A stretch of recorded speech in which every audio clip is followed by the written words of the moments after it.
In the last video, I went over my 10 least favorite CD discoveries of 2023. Well, now in this video, I'm talking about the best discoveries I've made this year. I did this last year, but I only did my top 30. Well, this year, I've listened to a ton of albums, and there were so many I wanted to talk about. And I actually did a poll on my community tab, and I asked the question, do you want to see top 30 like I did last year, or do you want to see my top 50? And of course, you can see the results, top 50 won. So if you're new to my channel, what this is basically me going over all my favorite discoveries I've made this year. Now, this isn't like a top 10 best albums that came out in 2023. Date has no relevancy in this video. This is just the albums I heard that I have never heard before, and I want to show the biggest highlights that I discovered. Of course, these are ranked to how much I enjoyed them, so please note that this is my opinion. Some of you might love these albums way more than I did, but again, they're in the top 50, so they're great, so it doesn't really matter. But this should be a lot of fun. I have a lot to get through, so I'm going to try and get through this quickly. So without further ado, let's begin with number 50.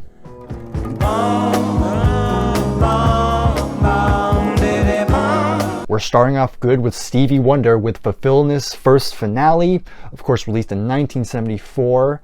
A really great album from Stevie. I've been trying to get more into his catalog this year, and I've gotten quite a bit, but this one was definitely a good highlight. I mean, there are so many great songs on here like Smile Please, Heaven is 10 Zillion Light Years Away. That's a beautiful song, that is. Too Shy to Say, another really fantastic song. You Haven't Done Nothing, It Ain't No Use, just great songwriting. The playing on here is great. Of course, Stevie is a multi-instrumentalist. Even though he's blind, it doesn't stop him from his genius. I mean, definitely check this out if you want to get into Stevie Wonder.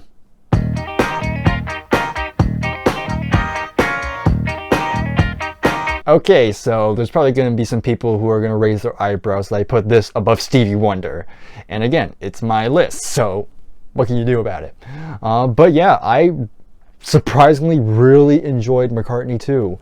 I mean, again, it's probably its most out there albums. This was him really experimenting with synthesizers, and was kind of taking influences like the Talking Heads, for example. But I think it works great. I think there's a lot of great catchy songs on here. Of course, you have Coming Up, which was a great little pop song here. And again, I've said this before in past videos, but I actually really enjoy Temporary Secretary. I think it's a very fun song. The chorus is catchy as all hell. I mean, you hear that chorus and it will just not leave you. And you kind of get hooked with the whole feel of it. It's so bizarre, but I kind of love it for it. Then you have Waterfalls, which is a nice song. Front Parlor, which is an instrumental track, but I always say that it kind of has a very happy feel to it that I can't really describe.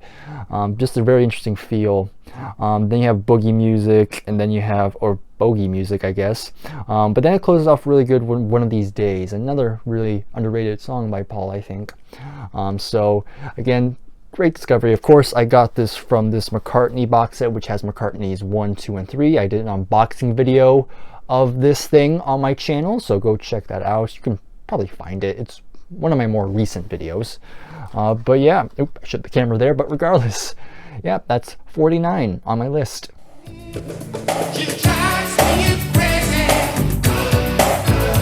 There's probably some of you who don't even know this band. Well, they were kind of big for a little bit in the kind of mid to late 80s.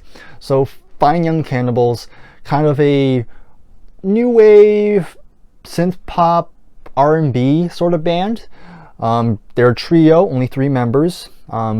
This was their final album. They came out in 1989. And I didn't know what to expect. But again, thanks to Tom from Tom's Hit Parade who sent me this CD, I was very pleasantly surprised. Because I've said it before, but again, you hear the name Fine Young Cannibals, and you see the name of the album, The Raw and the Cooked, you will expect maybe a punk band, but no, it's far the opposite. It's very catchy music, great hooks, great pop melodies, and of course, lead singer Roland Gift has a very R&B influenced vocal style, which is very cool. I mean, songs like She Drives Me Crazy, that's a song I've played a lot this year. Again, it's just a great earworm. Good Times, another really good catchy tune. I'm Not Satisfied. I'm Not Satisfied. I don't think that was a single, but it's a really good deep cut here, I think. Don't Look Back, As Hard as It Is, Ever Fallen in Love. Just a really good late 80s pop album, I must say. So let me know if you are a fan as well. They only released 2 albums. I do have their debut, but I think this is by far their best album of the 2. But yeah, definitely pleasantly surprised. Think about how many times I had fallen. CSN definitely came back with a pretty good album in the 80s. So Daylight Again, like I said, came out in 1982. Definitely have a more polished sound than their late 60s, early 70s sound. But I think they sound really good here. Sounds a lot better than what they did with Neil Young on American Dream, which I've already talked about in the last video. Here, this is CSN in the 80s, but sounding still pretty good and still staying true to their sound. Really adapting. Turn Your Back on Love, Southern Cross is great. Delta, see, Too Much Love to Hide, the title track, You Are Alive. It's just a very pleasant album. The harmonies are still there. Great vocals, a lot of great melodies as well, and it sounds pretty good. The production actually works really well here. Again, I already talked about how disastrous American Dream was, but this is definitely a pretty good one, so I definitely would recommend a listen.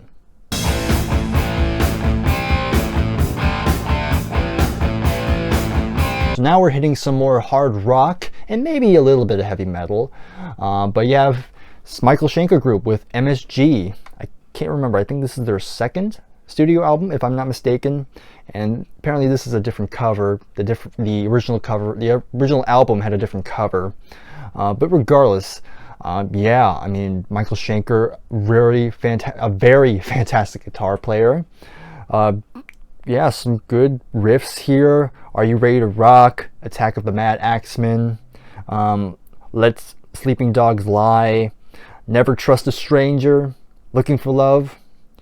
I still prefer Assault Attack, which has Graham Bonnet on lead vocals. Let me just see who is the lead singer on this particular album. Let me just see. Oh, actually, that's actually kind of interesting. I just now realized that 2 people are providing backing vocals. There's Stephen Stills and Billy Nichols on here. That's actually kind of interesting. But anyhow, back to what I was doing before. But the vocals are Gary Borden. It's hard to read actually because the text is kind of small. But yeah, Gary, that's the name. Pretty good vocalist. I do quite like him. I mean, you also have Cozy Powell on drums, who's fantastic as well. Paul Raymond on keyboards and guitar. Just a really good rock album. So I definitely recommend it if you have not heard of Michael Schenker Group. But yeah, I forgot what place we are on right now, but still very nice. There's no one like you. I can't wait for the night with you. We're still in the hard rock and metal category with the Scorpions. And here we have Blackout. This is one of their early 80s material. 1982 it says on the back. But yeah, I've always enjoyed the Scorpions. Klaus Meine has a really unique, very recognizable voice. And this was kind of them really starting to tap into their more commercial sound. In the 70s, they were definitely more hardcore, I guess. But here they're actually trying to write some more radio-friendly songs. The title track is fantastic. Can't Live Without You, No One Like You was a pretty big hit. I actually still hear that on the radio. Dynamite, When the Smoke is Going Down. Yeah, again, the very catchy choruses, the guitars are very cool, and the album cover is quite interesting too. Yeah, that's pretty iconic, I'd say. But yeah, really good stuff here. Uptown got its hustlers, the Bowery got its bumps. And now we're taking a small detour for a little bit. here's some more singer-songwriter stuff. And here we have Jim Croce with You Don't Mess Around with Jim. I mean, I've always known about Jim Croce. This is actually the first one I ever bought from him, and still my only one. And yeah, very impressed. I mean, I've heard a couple songs of him before. Of course, I've heard Time in a Ball at some point. And that's a beautiful song too. Just love the chorus to it. Just a very, very beautiful song. But all the other songs on here, there's really no bad songs at all on this thing. The title track, Tomorrow's Gonna Be a Brighter Day. Let's see, Operator, That's Not the Way It Feels. Rapid Roy, A Long Time Ago. Just top to bottom, it's just great. You know, I don't know how to describe. It's just feel good music, basically. Like, you put this on and you kind of feel good. And Jim has a really, I think, hopefully I didn't say this already, but Jim has a great voice. Let's see, and it's kind of a shame because I do know a little bit of his history. He kind of died before he could really make it big. But, you know, nowadays he's very highly regarded and well respected. So, yeah, great stuff here. Definitely would recommend.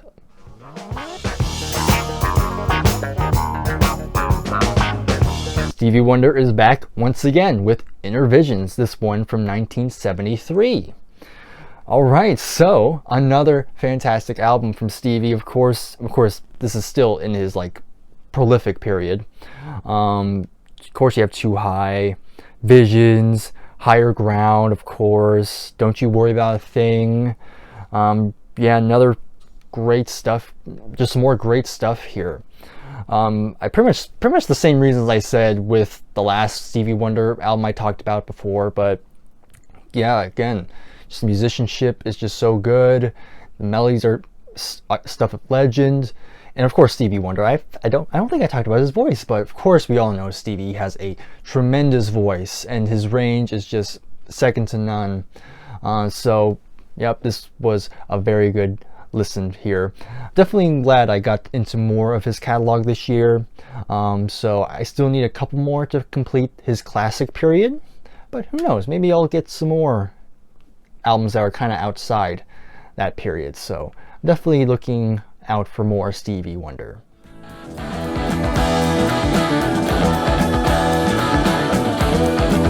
Looks like we're finally talking about some progressive rock now. So Nectar is not one of those like big names when it comes to progressive rock. They're not like Yes or Genesis very much, but if you're on the scene, you know who Nectar is, and this is often cited as one of their best albums here, and I can see why. Just some really fantastic stuff here. It's kind of on the same, in terms of the album structure, it's kind of similar to Thick as a Brick, where it's just basically just one song, but it's just divided to two halves. So side one had part one and side two had part two. But yeah, still great playing on here. The guitars are very nice, great production, great lush production. And there's even a little hints of a little bit of a funk influence here. It's not a lot, but every so often the bass and the drums get into this groove, which is definitely very nice to hear. But yeah, definitely a very pleasant listen all the way through. So go check this out if you have not, especially if you're a progressive rock fan.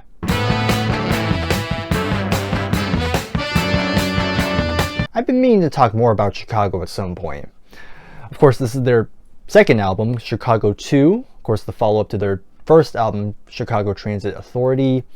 Is this Chicago? Actually, technically it's just called Chicago, but because it's their second album, they call it Chicago 2. Just to make it easy to remember, because of course Chicago just numbers most of their albums. So of course I knew one song already before getting this. I knew 25 or 6 to 4, that's a fantastic song. The guitar riff on there is amazing. Pretty much this is just early Chicago at its finest. Terry Kath, just a terrific guitar player, and great vocals too. And Peter Cetera, very underrated bass player, I must say. Of course, great voice as well, and of course he would do great in the 80s as a solo artist, but you hear these early albums here and you really kind of forget just that Peter was a pretty good bass player. Some really great stuff in here. And of course you have the horn section, which goes without saying, it's stuff of legend. Drumming is fantastic. And yeah, just many great songs in here, like Make Me Smile, Moving In, let's see, To Be Free. Then you have a whole track, then you have like a whole like movement piece where there's like divided separate movements. It's just a very cool album. It's a double album, so it's a lot to get through, but it's pretty worth it. So yep, definitely a classic for sure.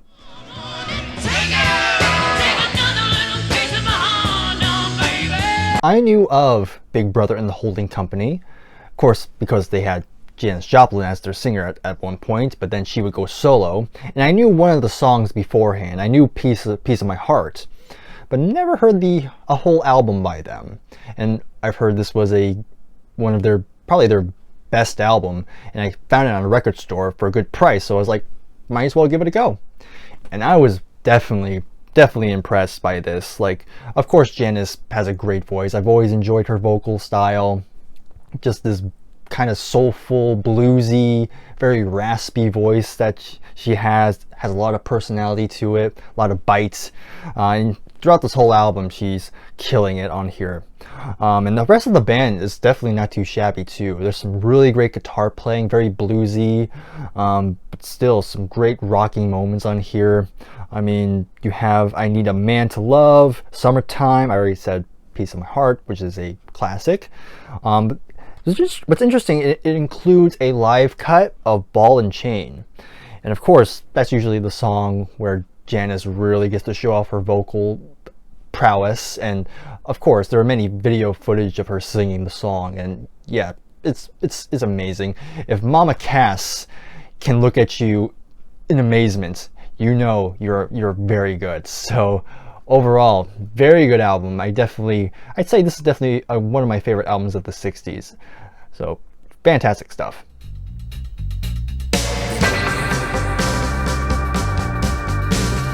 I did buy a Nick Cave album last year, and that was The Boatman's Call, which I enjoyed. I liked it. Very piano heavy. But I definitely wanted to try out more, because based on what I've heard, Nick Cave and the Bad Seed definitely has a very diverse catalog. And this is definitely another album that gets, mentioned quite a bit. And yeah, I'd say I prefer this over A Boatman's Call, honestly. Again, has more rock influence to it, kind of a gothic feel too. And I've always enjoyed his vocals. Like, it's very, I don't know how you describe it, but very different from what I've heard before. And yeah, some songs that stood out to me, like Do You Love Me? Just a very ominous, kind of dark sounding song, but I kind of enjoy the melody to it. Nobody's Baby Now, which is, that's probably my favorite song on the album. That's a great one. Jangling Jack, I Let Love In, Do You Love Me Part 2, to kind of bookend this whole thing. Yeah, it's a very interesting listen to. I'm definitely open to hearing more Nick Cave. So of course, if you're a Nick Cave fan, please let me know what's another album I should check out, because I do have, like I said, A Boatman's Call and this is all I have. So yeah, definitely open for some more. The river flows, it flows to the sea. In the last video, I pulled something from this and I talked about the worst, which was Bird Maniacs. But now we come to my favorite of this, collection here. And that is Ballad of Easy Rider by the Byrds. And I've said this in the past a couple times, but I feel this is probably their most underrated album. I mean, it has the title track to it, which has become probably one of my favorite Byrds songs. Just, I love the melody to it. Just a very beautiful song. One of Roger McGuinn's best, I'd say. And I actually do prefer the more long version, because the album version is a bit shorter. What I love about the long version, which actually is on this, it actually has a more extended guitar solo, which very pretty. So to me, that's the definitive version of that song. Of course, when I talk about Easy Rider, I'm talking about the film, because that was the theme song. But yeah, the other songs in here, really good. Fido, Oil in My Lamp, Jesus Is Just Alright, which of course I knew the Doobie Brothers version first, but the Byrds did before them.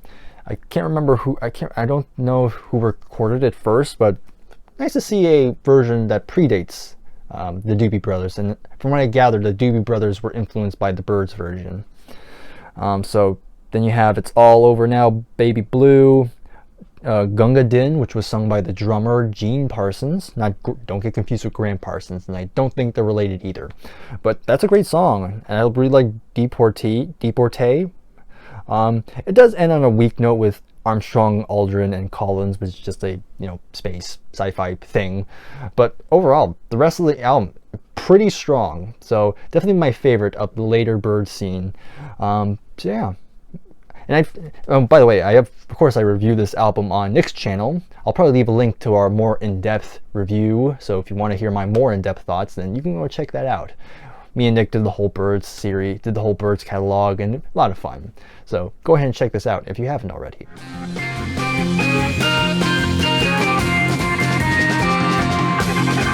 Another pretty obscure band, but if you love jazz rock or jazz fusion and maybe a little bit of progressive rock, this is definitely a listen that you have to do. So Valentine's Suite by Colosseum. So it came out in 1969, and I haven't heard a lot by them. This is the only album I've heard, but I heard this on Canadian Stud Muffin, I believe, and it was during one of their CD exchanges, and definitely caught my interest, and I just bought it at a whim. I didn't hear it beforehand. I just wanted to be surprised, and it was a very good surprise. Really only just 5 songs, but yeah, altogether just the playing on here is great. Great guitar work, bass, drums, great stuff. I mean, you have the Kettle Elegy, the title track, which is an epic song. So yeah, again, I don't have a whole lot to say about it, but it's definitely a good listen if you're into more jazzy rock sort of stuff. So yeah, I recommend this one.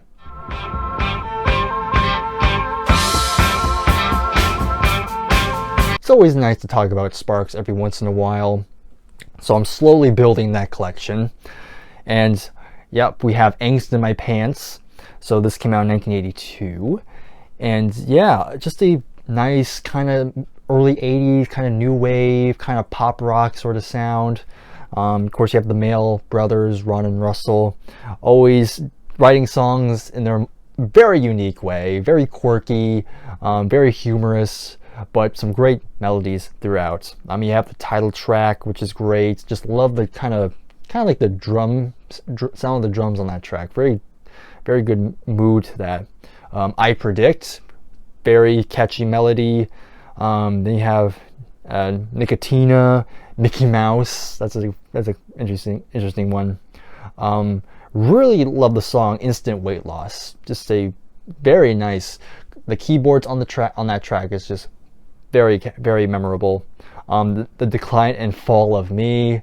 That's a very good one. But yeah, it's Sparks.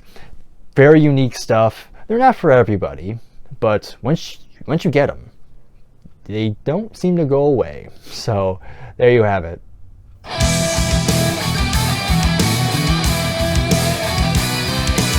And now we're back to some more metal. And of course we have King Diamond. I mean, look at this man. Look at this man.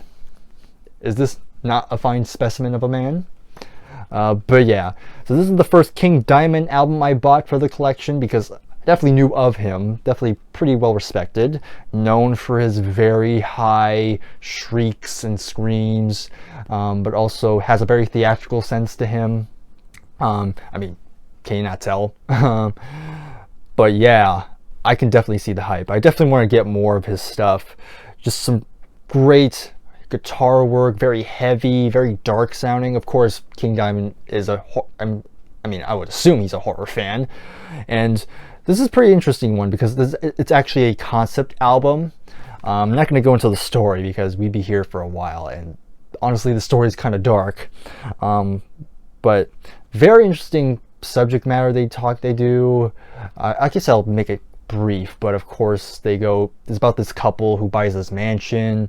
Turns out the mansion's haunted, and there's more to it. You can look it up yourself, but very, very fucked up stuff. But still, the music is pretty awesome. So definitely glad I got this. Like I said, I'll definitely check out more of his stuff in the future.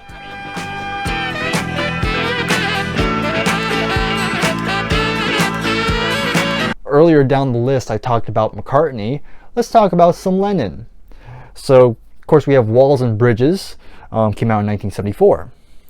So, this was kind of during John's lost weekend, as most people have deemed it, because this was when John was separated from Yoko, and of course Yoko hooked John up with their secretary, I think, if I remember correctly. I forgot her name, but it was another Asian woman. And yeah, John just went on this kind of, I guess, a bender, I guess, if that's how you call them. I don't drink, so I don't know what it's really called. But yeah, John just has this crazy like party. He's always partying with different people. Harry Nilsson, I know, was one of them. And during that time, he recorded this. And I think this is a very underrated album.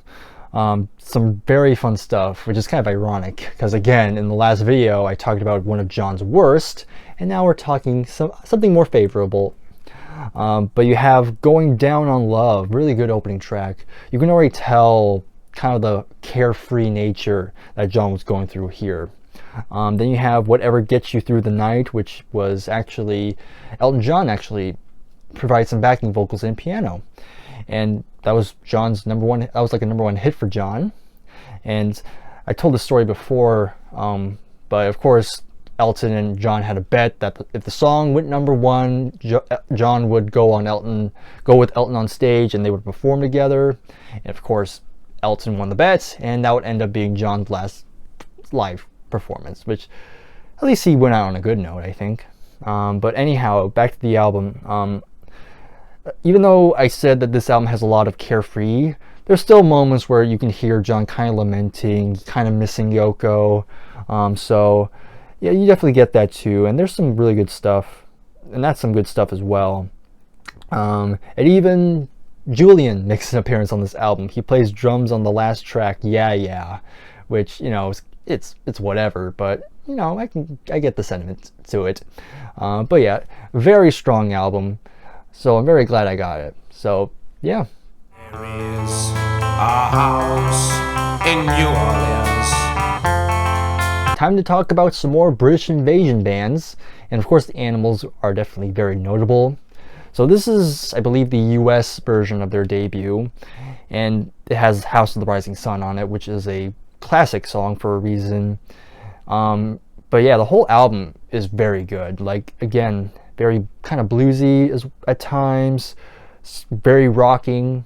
Eric Burdon, fantastic singer. Like, I definitely have a much better appreciation for his vocals after listening to this.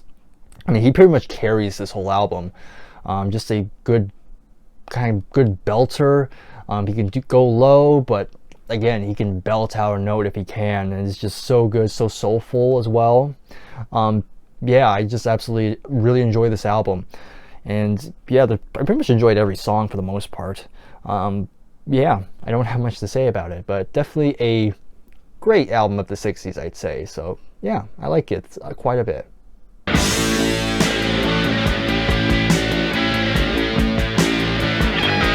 I know Ted Nugent has a very polarizing reputation. I'm not going to talk about that. I'm talking about the music itself. And the music is very good, especially on this one here. Again, Ted Nugent's usually well regarded as a good guitar player, and he has some good stuff here. And of course, to me, the thing that kind of puts this album pretty high for me is the fact that Meatloaf is actually the co-lead singer on this album. This was pre-Bat Outta Hell. So if you want to hear Meatloaf in a more hard rock setting, this is it. And he sounds amazing on this album, I'd say. I mean, he sings on a couple tracks. You have Writing on the Wall, which is probably my favorite of the ones he sings on here. But despite that, like, again, top to bottom, just great stuff. Some great rock music at maybe not at its finest. Again, separating the man from the artist here. But still, I still would recommend a listen of this. This is very top-notch stuff. So yeah, I recommend this. Little sister, it's a stage.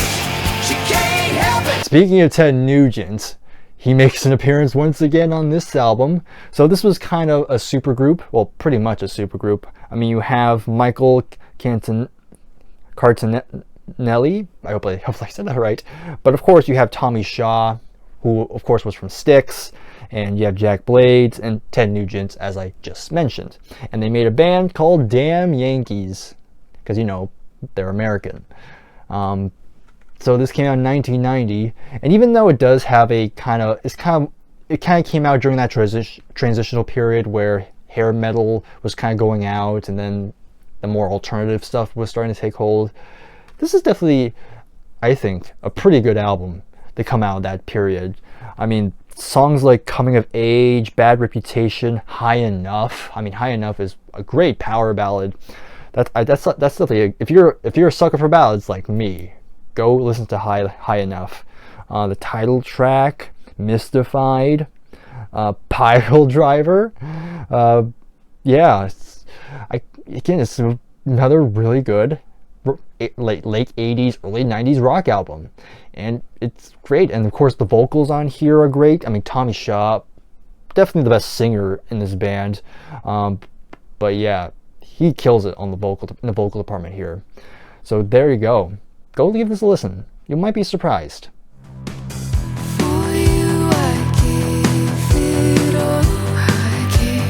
So this came out in 2022, and the most notable thing about this album is that it actually features Alex Lifeson on guitar. So this was one of the projects he did after Neil's passing. He kind of got together with a couple people and kind of provided some guitars for this album. So this is kind of more, because it has an indie rock sort of feel. That's kind of, I think that's kind of the best thing that describes this, but I think it's very good. You have a female singer on this, and I really enjoyed her vocals here. And the songs themselves, there's some great melodies, some very catchy choruses here. Just all around, very solid album.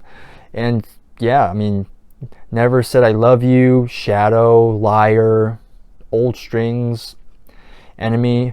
And then the last track, which is Western Sunset, which is, it's an instrumental track, but it's very pretty.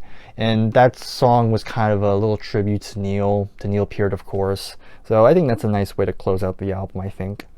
But yeah, if you've not heard Envy of None, I'd say go check it out, because again, there's some really good stuff here, and Alex Lifeson's on here, so there you go.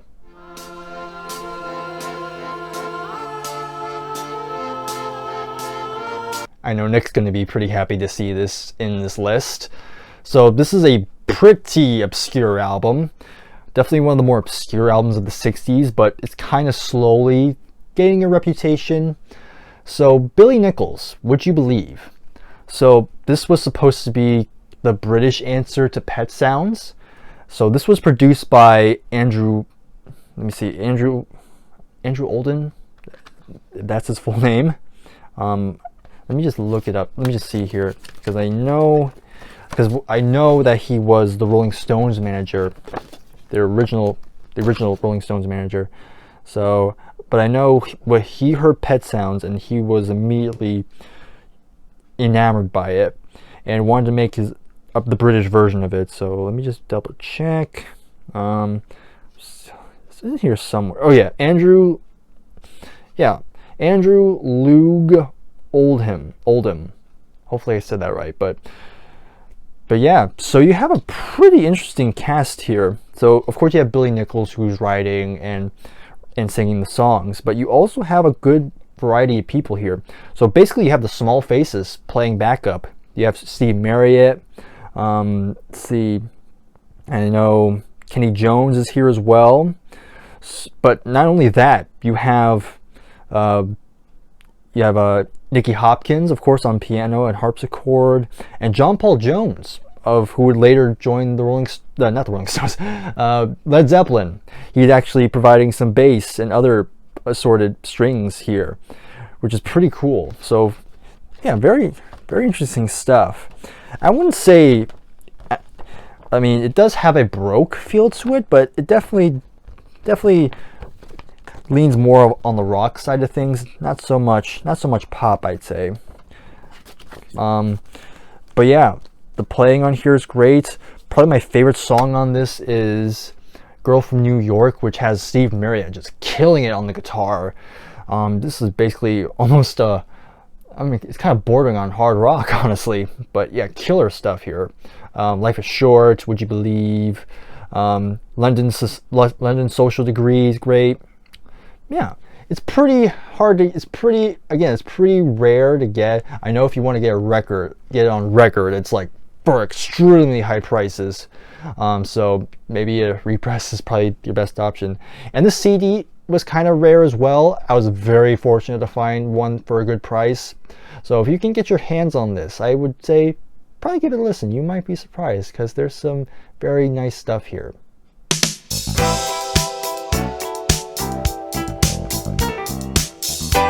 If you're a Steely Dan fan, you will definitely enjoy this album. So Donald Fagen with Nightfly. So of course Donald Fagen from Steely Dan, the lead singer. This came out in 1982, if I'm not mistaken. And like I said before, like if you enjoy Steely Dan, you're definitely gonna like this stuff. It basically sounds like a Steely Dan album. You have Donald's very unique style of singing, some great grooves on here, very jazzy. IGY, Ruby Baby, New Frontier, the title track. Only 8 songs, but again, every song here is very enjoyable. Some solid playing all around. Does it say who played on what? I'm just curious because I want to make sure I know. I'll make it quick here. Jeff Porcaro is credited here. Yep, he plays some additional drums. James Gadsden. Any other people on the top of my head that I recognize? Larry Carlton, of course. Rick Derringer. And Chuck Rainey, great bass player. Yeah, those are some of the big names I'm seeing. Just want to make sure, just kind of, yeah, those are some of the big names on the top of my head here. But yeah, it's a very good album, very fun. Kind of has that radio show feel, which kind of showcased with the album cover. So great stuff. Mother, there's too many. I know Rolling Stone did a revamped version of the top albums of all time, and they put this one at number 1. You know, people were kind of, you know, apprehensive because, of course, for a while it was always the Beatles, but now you have Marvin Gaye. And given the time frame that list was made, you know, people were kind of suspicious. Maybe it was kind of a political thing they put this at number 1.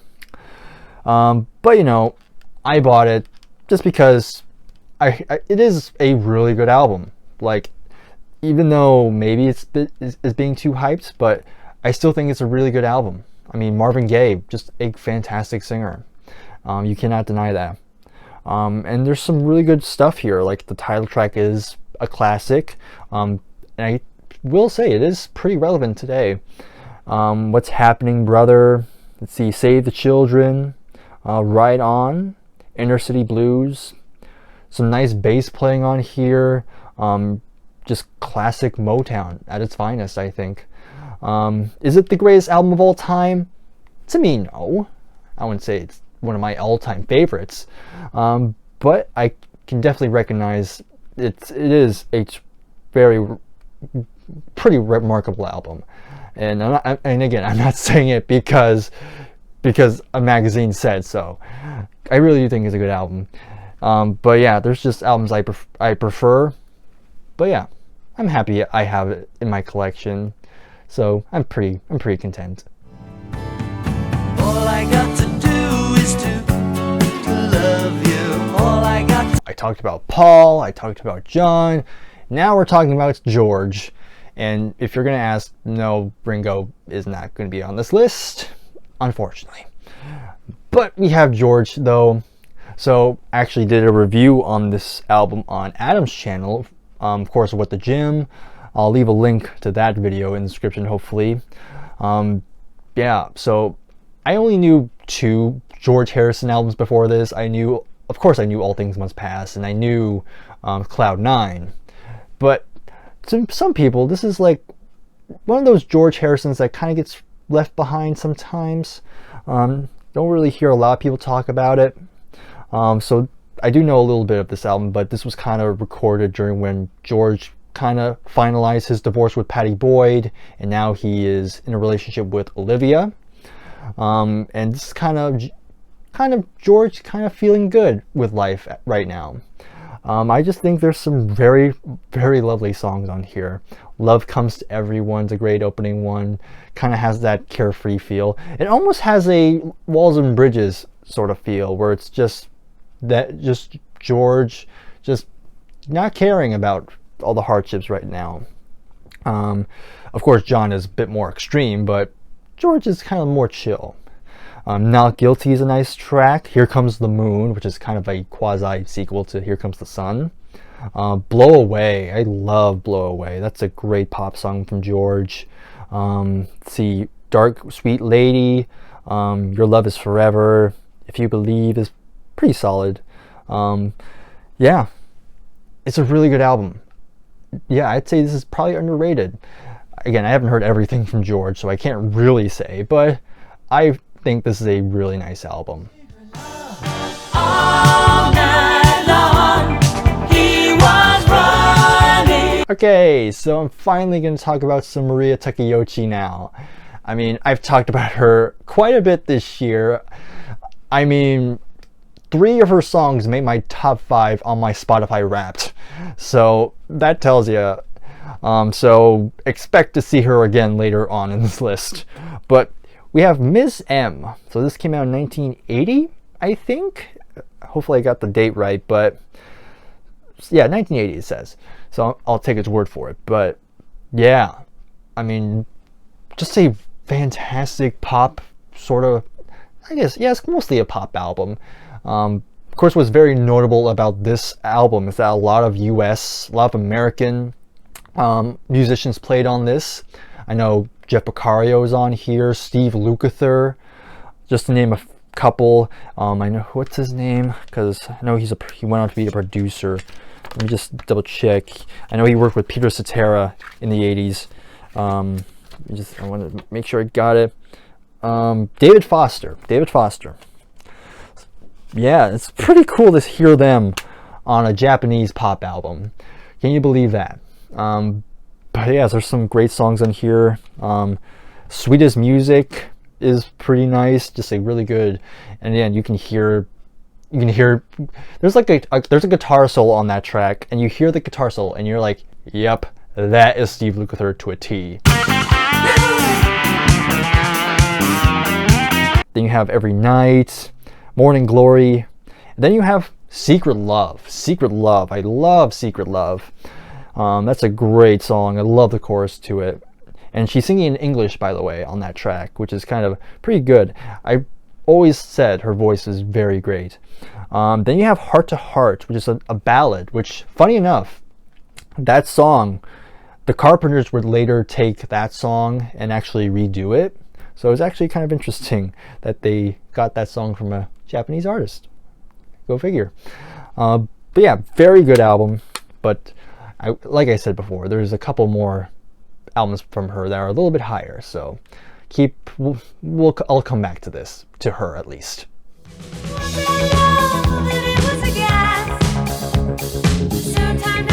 Let's keep the female train going with some Blondie. Of course, you have Debbie Harry on lead vocals. There she is right there, looking nice. Yeah, it's new wave at its finest. Came out in late 70s, 78. And yeah, some really good catchy songs on here. Of course, I knew a couple songs before this. I knew One Way or Another. I knew Heart of Glass. But everything else was kind of new to me. And yeah, I very much enjoyed this stuff. Hanging on the Telephone, Picture This, Pretty Baby, Sunday Girl, I'm Gonna Love You Too, Just Go Away. And of course, the album cover is pretty cool too. I do enjoy this album cover, the black and white. I'm wearing black and white right now. See, black, white. It fits my mood. But regardless, just a very great album with a lot of catchy songs, good memorable hooks, and great vocals too. So, yep, classic.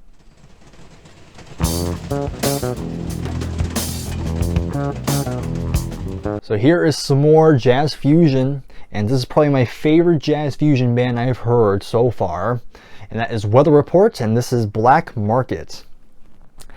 I mean, there's no vocals on here, it's really just the playing that's the main show, and the playing is phenomenal. I will say this is not the only Weather Report album I have on this list. I'll go more in depth when we get to it, but this is probably my second favorite album by them I've heard.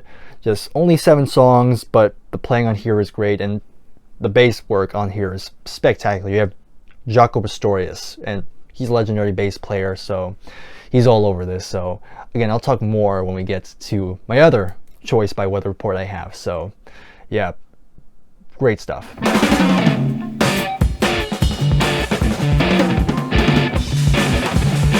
Still in more jazz fusion, we have the Mahavishnu Orchestra. This is called the Inner Mounting Flame. Of course, you have John McLaughlin, who is the guitar player, and holy crap, the guitar work on here is just mind-boggling good.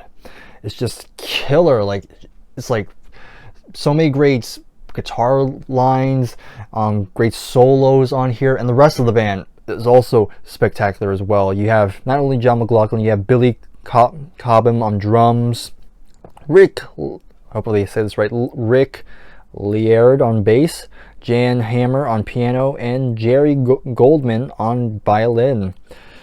Yeah, it sounds absolutely spectacular. I just absolutely really enjoyed this stuff. Definitely would want to check out more by them, because I do know they're pretty highly regarded. And you know, I definitely can get why John McLaughlin gets a lot of praise for his guitar work. I did buy one John McLaughlin solo album. It's somewhere up there, and I liked it, but it's kind of more your typical jazz with some guitar. But here, this definitely rocks a lot more. So, it's fantastic stuff.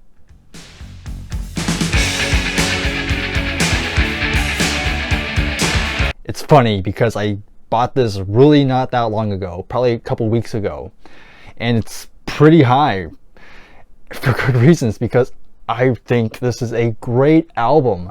Again, I said this in my CD haul video, but this was their last album, came out in 1983, and this is probably their heaviest album based on what people have said, and it's definitely heavier than what I've heard before. And yeah, just some great guitar work on here. You have John Sykes, who would later join Whitesnake, and he plays so good on here. And Phil Lynott, great bass work as well, and again, some great vocals on here. He's really doing a good job in this more harder sound. But I said it before, the title track is great. The Holy War, Cold Sweat, Baby Please Don't Go, Bad Habits. Just a killer album, and the album cover is kind of cool. I love how you have this guitar being struck by lightning, and then you have this iron glove just bursting out. Like, you can't get more metal than that. Not even close. But yeah, definitely glad to have more Thin Lizzy in the collection.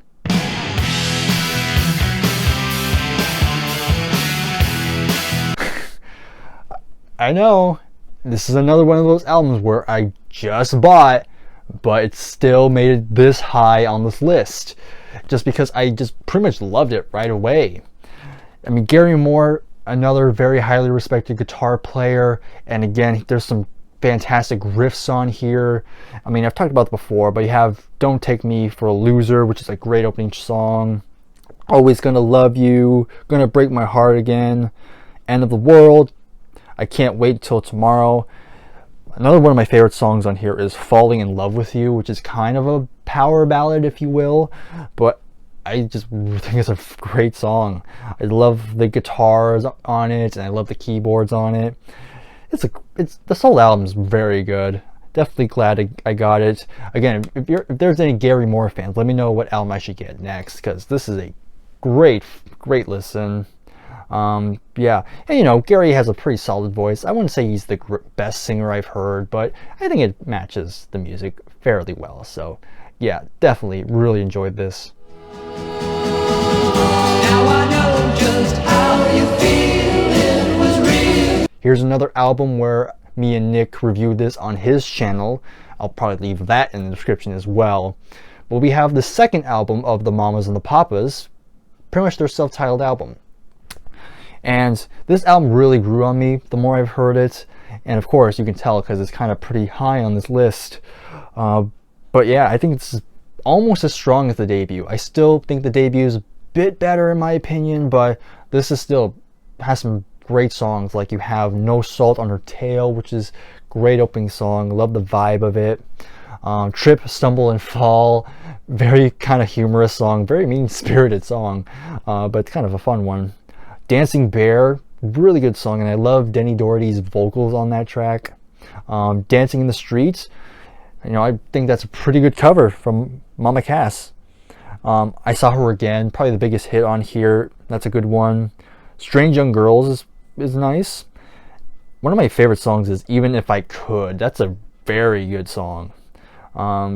That Kind of Girl is another very nice one. But yeah, this is definitely a nice surprise. I'm very happy to see this pretty high, honestly, because, you know, the Mamas and the Papas, you know, they're kind of known for mostly as a singles band, but I think their albums are pretty good too. So, and this is definitely a good one. So, yeah, if you haven't heard it, check it out. You might be surprised. There's some hidden gems in here.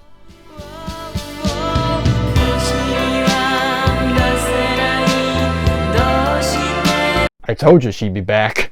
So this is her second studio album, and it's called University Streets, as you can obviously read. So again, I've talked about this album a little bit before, but this is kind of a sort of concept album based on what I've read. But you know, this is around the time she graduated from university, and kind of most of the songs kind of have that feel. Again, most of it's in Japanese, so I can't really tell you if that's true or not. But it doesn't really matter because it's all about the sound. And again, just a very good pop album. I've heard her debut album, and I think this is definitely a good step up, in my opinion. Again, her voice, there's a lot more catchy melodies on here, a lot more good choruses, and I think she's starting to be more comfortable with her voice. Yeah, I mean, there's some covers on here. I can't really tell you what the covers are, but there's actually one cover that, you know, I can't remember the name of the title of it, but I might play a little comparison. Some of you might know this track. Isn't it always love that makes you hang your head? Well, isn't it always love that makes you hang your head? But regardless, still, this is another one of my favorites of hers, honestly. For all the reasons I've already mentioned before, but yeah, I will say we're still not done talking about her though. So be on the lookout for, I think there's one more on this list, but there you go. That's Maria for you.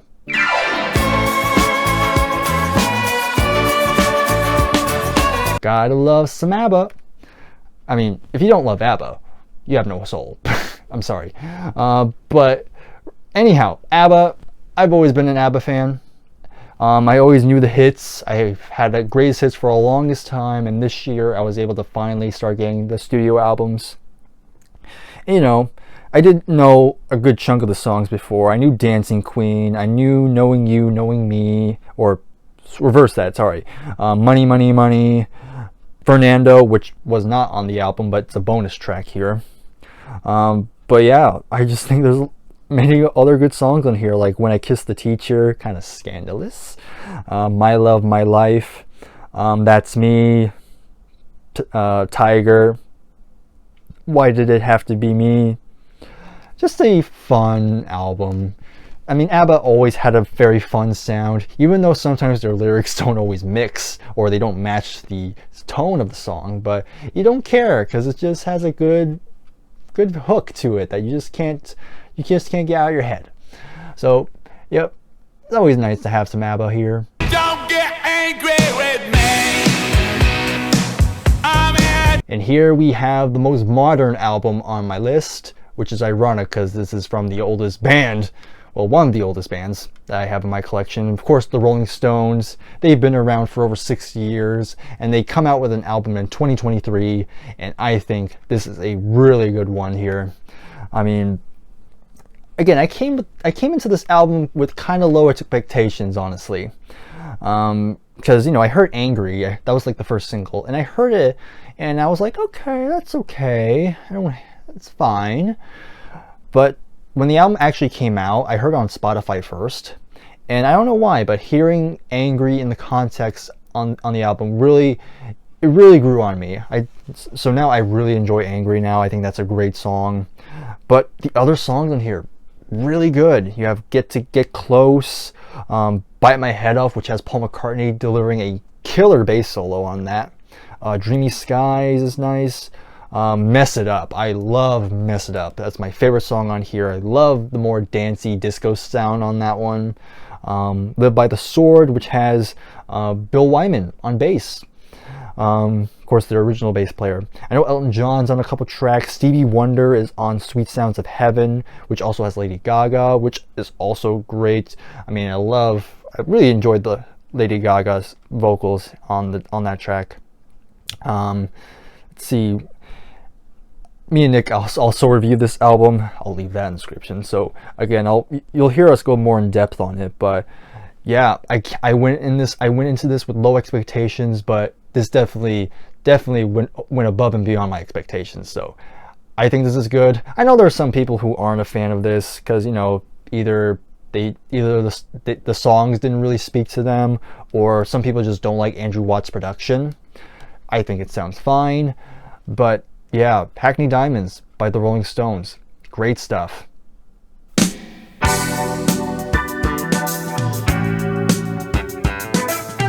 So now we're back to some more jazz fusion. And honestly, this is actually the first live album in my list. Yeah, I actually have some live albums in my list. How about that? Mickey, are you proud of me? Sorry. But yeah, this is Mint Jams, and this is by a band called, hopefully I say it right, but Cassiope, whatever. But they're a Japanese band, and they're jazz fusion.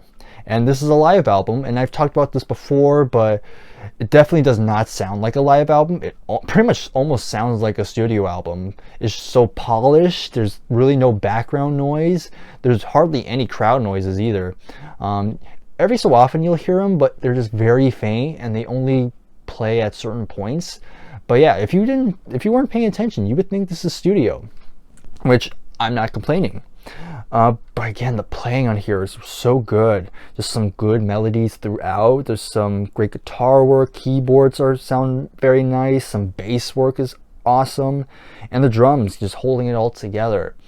So again, if you're into jazz fusion and maybe want to explore more outside of the US or UK, give this a listen. This is definitely one I would definitely recommend. I think a viewer recommended this album, and yeah, I was definitely not disappointed. So to that person, thank you very much. You know who you are.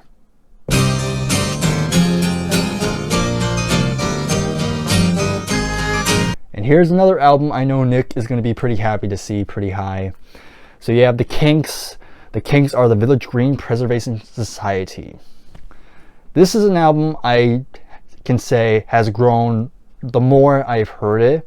First time I've heard it, I thought it was okay. I liked it, but I didn't love it. But the more you kind of play it, you kind of start to get it. So, because you know, this was during the Kinks when they weren't really trying to appease to American audiences.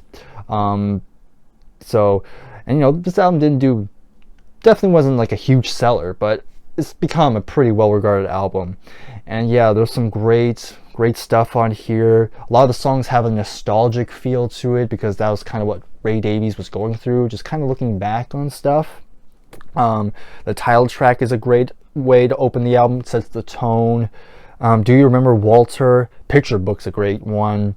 Let's see, Last of the Steam Powered Trains. Then you have Village Green, which is another one of my favorites on here. All of My Friends Were There. Monica. Yeah, definitely a really good album. So yeah, I mean, I definitely have grown. My appreciation for the Kinks have gone up a little bit. I definitely need to listen to them more, I think. But they've definitely been slowly growing on me more. So there you go. Riders on the storm. Sometimes I forget how much I bought this month. And yeah, I did buy The Doors' LA Woman. And yeah, I enjoyed it right away. So of course, this was the last album to feature Jim Morrison before he passed away.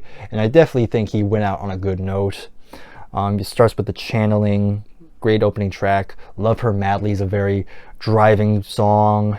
The title track is good. Crawling King Snakes. And then you have another one of my favorite Doors song, which is Riders on the Storm. This slow, very moody, very jazzy, and the bass line is so good. And you know, again, there's probably gonna be somebody who might correct me that says the Doors didn't have a bass player. You're right, but in the studio they did have session bass players, and there is a bass player on Riders on the Storm, so you can't tell me. But yeah, still fantastic song though. I mean, Jim sounds really good here. I mean, the rest of the band as well. Again, especially the keyboard playing from Ray Manzarek. I think there's some good moments here.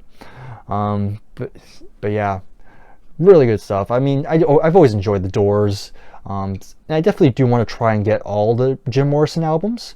Maybe I'll get the ones post Jim, but not for a while. But this is definitely a really good album, regardless. I walk a lonely road, the only one. Looks like we're finally talking about some pop punk. Yeah, got some Green Day pretty high up here. I've slowly realized I am quite a bit of a Green Day fan.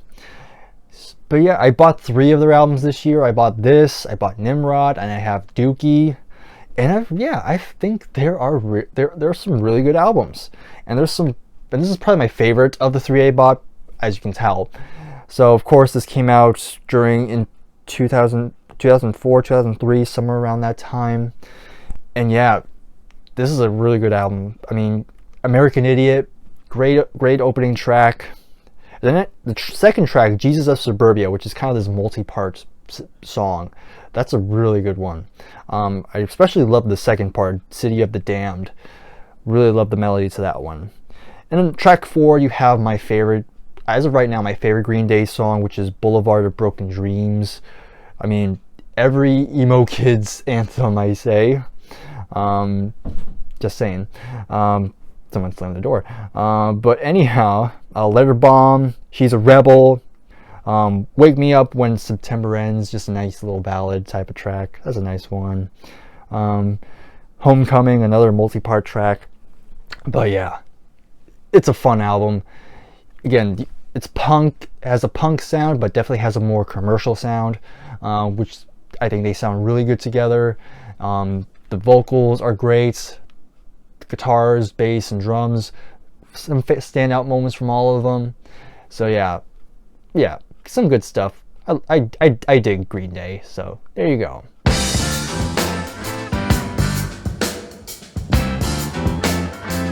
Just barely missing the top 10, we have Led Zeppelin with In Through the Outdoor. I kind of want to thank Scott for kind of helping me kind of go back to this album.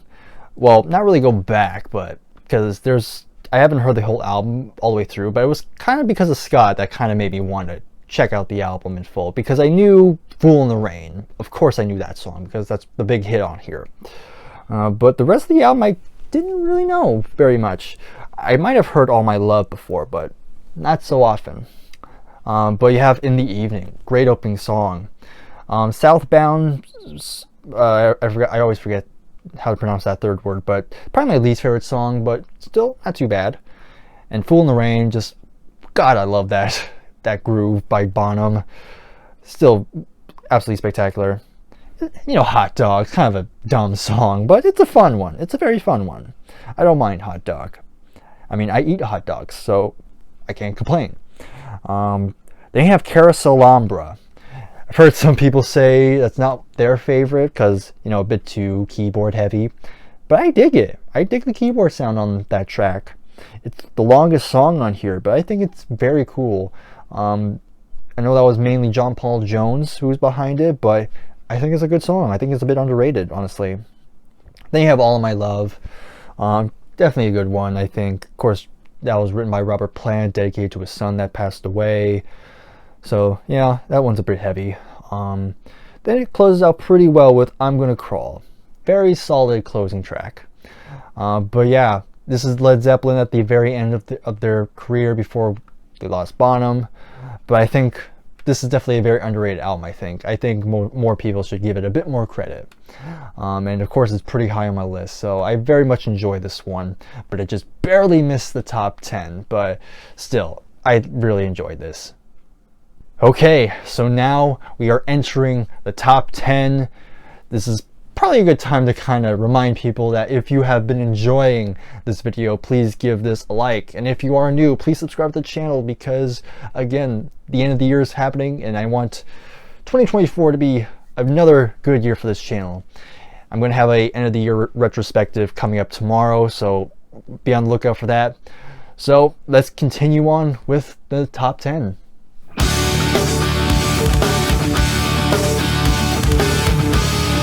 Dream Theater, Dream Theater, Dream Theater. I have a weird relationship with Dream Theater. There are some days I love them, and then there are times I really have no desire to listen to them. But this album here, this seems like an album I can play, and I'll still be blown away by it. I mean, this is just killer stuff. I mean, the playing is just absolutely incredible. Like, of course, John Petrucci is a fantastic guitar player, and John Myung, great bass player too. I want to say this is, I know Mike Portnoy is still in the band, and yeah, he is fantastic on this track. And James LeBrie sounds pretty good on the album. So this is a concept album. And again, I'll try my best to explain it, but I'm probably going to butcher some parts. But basically, it's about this guy who goes to like this hypnotist, and through this hypnotist, he discovers a past life, and this past life was a woman who was murdered, and so the guy is now trying to figure out what caused her to die, what caused the murder, and there's like this whole web of different events, and there's a twist ending. I'm not going to spoil it, but very fascinating stuff. So yeah, I mean, again, I pretty much loved it right away. The concept intrigued me, and I already mentioned how great the playing was. Yeah, this is by far my favorite Dream Theater album right now. Images and Words is probably my second favorite, but this one definitely kind of brought me back into the Dream Theater camp. So yeah, definitely a good one. Run by, don't turn back. Can't hide from. And we're back to the Byrds. Yep, the Byrds was definitely a big band for me this year. Definitely listened to them a lot. And yeah, this is a very good album here. This is definitely my second favorite by them. So many great songs on here. I mean, you have So You Want to Be a Rock and Roll Star. I really love Have You Seen Her Face. That's a Chris Hillman track, and that's a fantastic one. Renaissance Fair is pretty cool. Everybody's Been Burned, Thoughts and Words. You know, has probably, to me, my favorite version of My Back Pages, which is originally a Bob Dylan track. I think the Byrds did a fantastic job on that one. The harmony on it is just, I love it so much. And then you have Why as the closing track. Then you have Mind Gardens, which is a Crosby song, kind of a very odd song, and I've heard some people say it's not really that good, but I don't mind it. I think it's pretty good. Yeah, I mean, it's a good blend of their folk rock sound, but still having a little bit of that psychedelic stuff that they were kind of experimenting on Fifth Dimension. I think it's a really good blend. But there's one Byrds album I think it's a little bit better, which I will be talking about in a bit. But yeah, Younger Than Yesterday by the Byrds. Great album.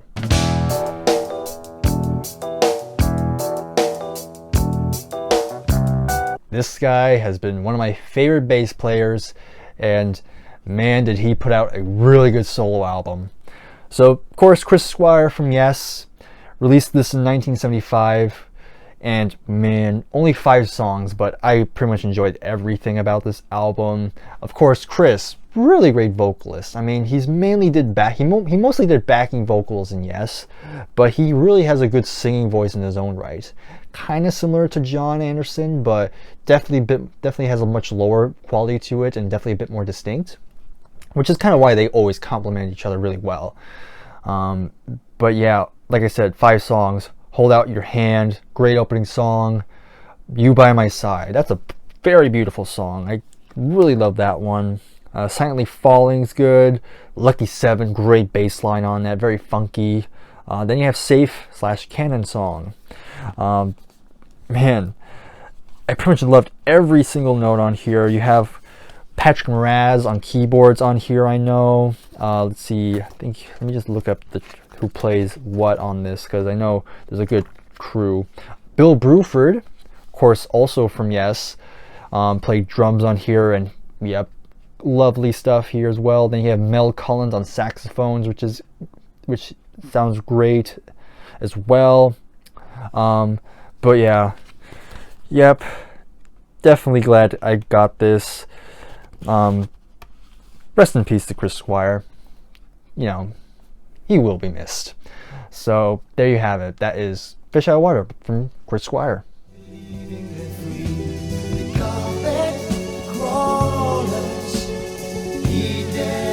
And here we have another live album making the top 10, Genesis, Seconds Out.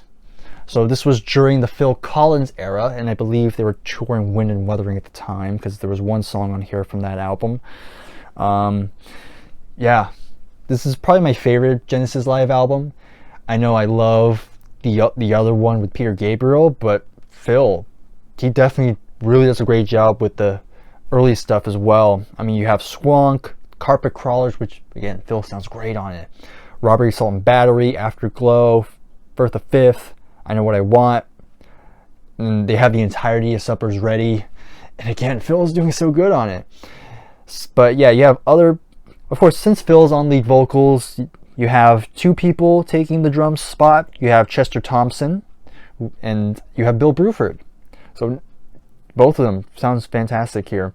And there's like a whole, you know, they were kind of known for their drum duets or something like that. But the rest of the band sounds good.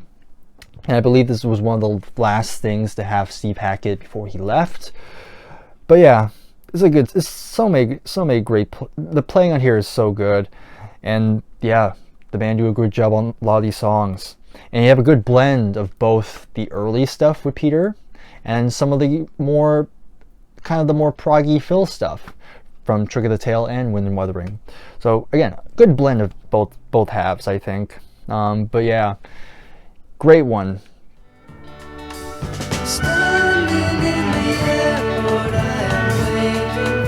And just missing my top 5, here is another Byrds album, and that is the Notorious Byrd Brothers.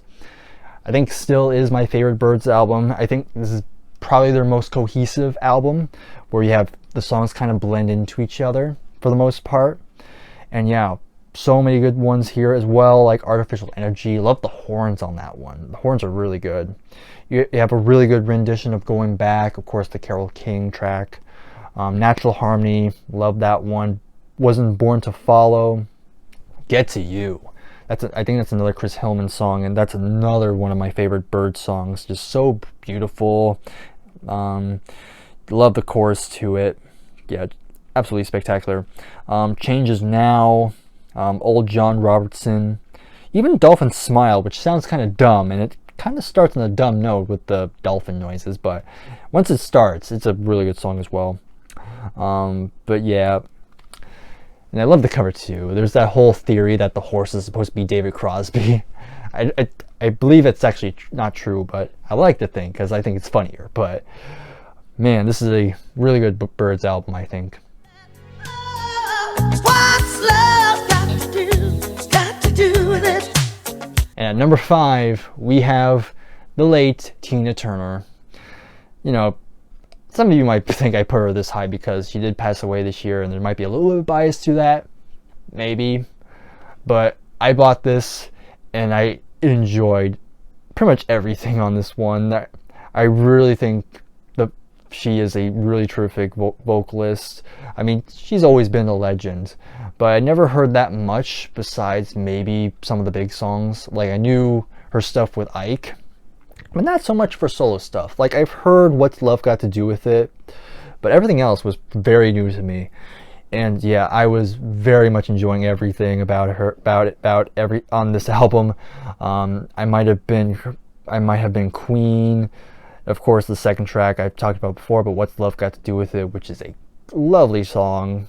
Definitely a great pop song. Show Me Respect. Private Dancer. I really enjoyed Private Dancer. Better Be Good to Me. Just another great pop song on here. And also, just want to showcase all the different images you have of her. Many people would say she definitely had some of the best legs in music. I mean, look at those. But yeah, rest in peace to Tina Turner. Definitely want to listen to more in the new year. Oh, I messed it up. Let me try that again because I folded it wrong. But like I said, she's the queen of rock and roll for a reason. So rest in peace once more, but great album.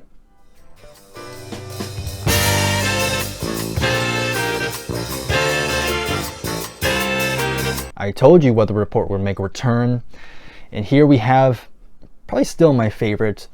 We have Heavy Weather. This was the first one I heard, and probably the most accessible sounding one. Definitely a good one to start with. You have Birdland. Great opening track. I mean, the keyboards on it and the drums and bass, just so good. Jacob Astorius, phenomenal bass player, like I said earlier in this video. Then you have A Remark You Made. That has some of the most beautiful saxophone playing I've ever heard. Of course, that was done by Wayne Shorter. And yeah, absolutely lovely stuff here. Then you have Teen Town, Harley Quinn, The Juggler. Let's see, hopefully I said this right, but Havana. Hopefully I said that right, but still top to bottom, like, I enjoy every single thing about this. Every note is so good. The compositions are immaculate. And yeah, doesn't need vocals. Doesn't need them, I think. I know that's very rare for me to say. But yeah, if you want to get into more jazz fusion, check this out.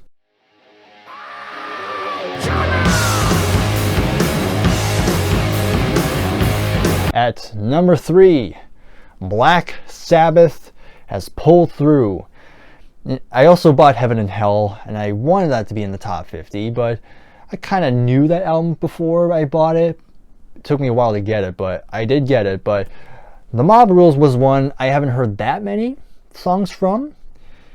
And yeah, killer stuff. I mean, me and Nick are currently doing a series about Black Sabbath. We haven't got to this album yet, but all I'll say is going to get a lot of good reviews. It might actually be my favorite of the Dio stuff, the Dio period, honestly. Because you have Turn Up the Night, just a great opening song, just so heavy, so fast-paced, there's a good rhythm to it. I know you have Vinny Appice on drums here, and he's great on here. Voodoo's awesome. Sign of the Southern Cross is epic.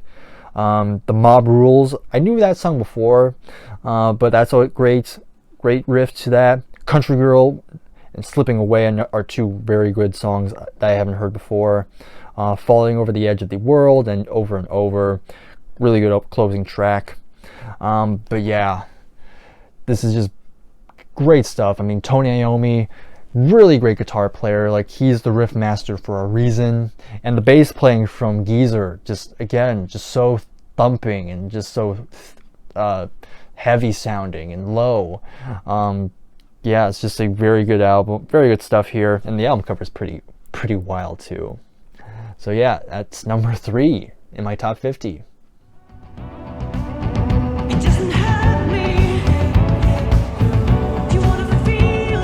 There's probably a little bit of bias in this one because, as you know, I am a huge Kate Bush fan. Love her, of course, and yep, it's her live album, Before the Dawn, at number 2. I've talked about this before, but again, you know, she's older by this point. She can't really hit those high notes, but to me, it really doesn't matter because I just love her to death. And I still think she sounds really good. She really captures the emotion that the song needs, and you can definitely feel that. Of course, this was during a small tour she did in the early to mid 2010s, and yeah, from what I've seen footage of it, and yeah, it must have been a really good show. So it's a 3-disc set. You have Lily, Hounds of Love, then you have Top of the City, running up that hill, of course, King of the Mountain. Those songs are on disc 1. Disc 2 has pretty much the entirety of the Ninth Wave from Hounds of Love album, which is great to hear. And then disc 3 has the entirety of disc 2 of Ariel. And there's even a couple other songs on disc 3. You have Cloud Busting, which I love. I love Cloud Busting. That's one of my favorite Kate Bush songs. So it's nice that that's on here. But yeah, some great. The band sounds great, and again, the atmosphere that they put on. Like again, I would love to be just to be there to watch it in person, because it sounds like it would have been an awesome show to see. So there you have it. That's number 2. But of course, we have number 1 to talk about. But before we do that, like I always do, time to showcase some honorable mentions.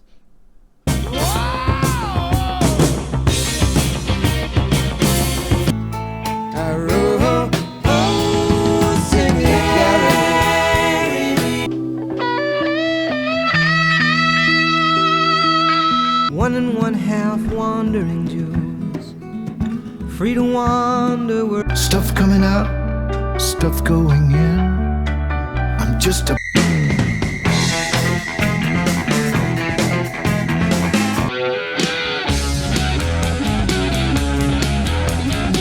never been a millionaire, and I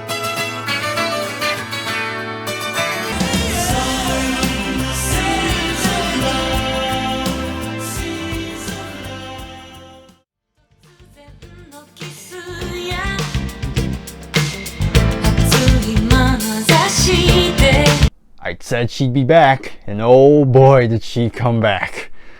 So Maria Takeyoshi basically became my big obsession this year.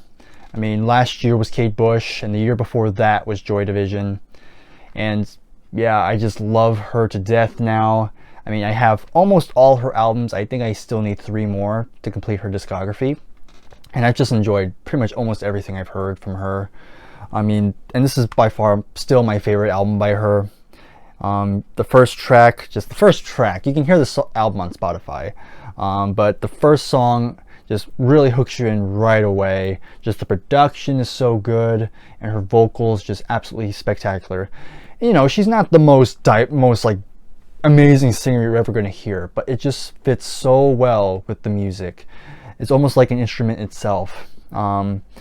Track 2, Plastic Love. I heard that by accident because I was looking up bass tabs, and at a random I found Plastic Love, and I just loved the bass line to it, and the whole song just has this very carefree, very so upbeat sound to it that you just can't help but feel happy hearing it.